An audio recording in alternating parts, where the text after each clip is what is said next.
അളിയ ബിവറേജിന്റെ ഫ്രണ്ടിലാണ് നിൽക്കണത്. അവളുണ്ടെങ്കിൽ ഞാൻ ആ വഴി വരില്ലട്ടാ, വെറുതെ തെറിയേക്കും. കുഴപ്പമില്ല, അന്നേ കുപ്പിയിട്ട് വരാം. ശരി, ഒന്ന് പൊളിക്കും നമ്മള്. നിങ്ങളെ കെട്ടിയ സ്ത്രീ തന്നെ തരുമോ അളിയ?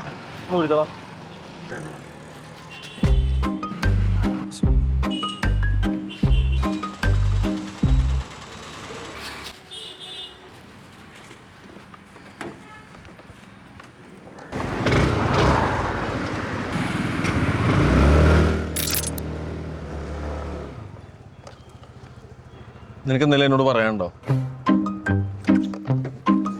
എന്തെങ്കിലും പറയാണ്ടെങ്കിൽ വാ തുറന്ന് പറ. ഞാൻ പറഞ്ഞിട്ടാണ് കാര്യങ്ങളൊക്കെ ഇത്ര എത്തിയത്. എന്ത് ഇവിടെ ഒരു ദിവസം അമ്മ വന്നിട്ട് പറയാണ് അബിയുടെ അഞ്ചുയുടെ കല്യാണം ഉറപ്പിച്ചെന്ന്.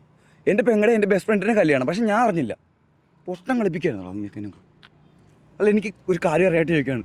നീ എൻ്റെ വീട്ടിൽ കയറി വന്ന് എൻ്റെ ഫ്രണ്ട്ഷിപ്പിൻ്റെ പുറത്താണ്, അതോ എൻ്റെ പെങ്ങളുടെ മര്യാദ സംസാരിക്കും. അപ്പം മര്യാദയൊക്കെ ഇങ്ങോട്ട് കാണിച്ചാലേ അങ്ങോട്ടും ഉണ്ടാവുള്ളൂ.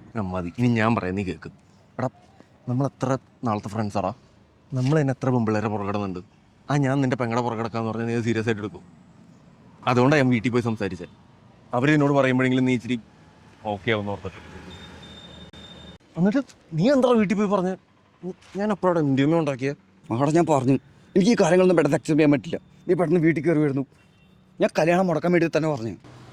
അതായാലും നന്നായി, മുടങ്ങി കിട്ടി.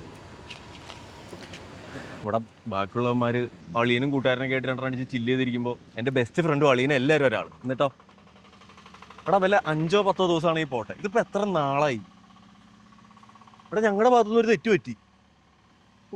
ഇതിൽ കൂടുതൽ നീ എന്നെ ചെയ്യേണ്ടതെന്ന് അറിയാൻ പാടില്ല. എൻ്റെ പൊന്നളിയാ. അളിയാന്ന് വിളിക്കാമോ? കൂട്ടുകാരാ, സോറി. നീ കൈ കൊഴുത് പുണ്യാളൊന്നും ആവാൻ വേണ്ട. കാര്യം നീ ചെയ്തത് ചെറ്റത്തരം തന്നെയാണ്. അപ്പം നീയോ?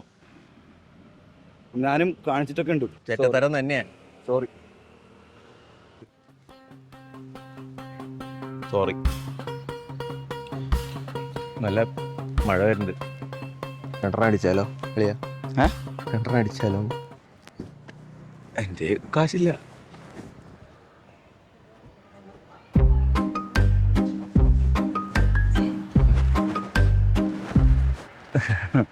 അഞ്ചൂട്ട 500.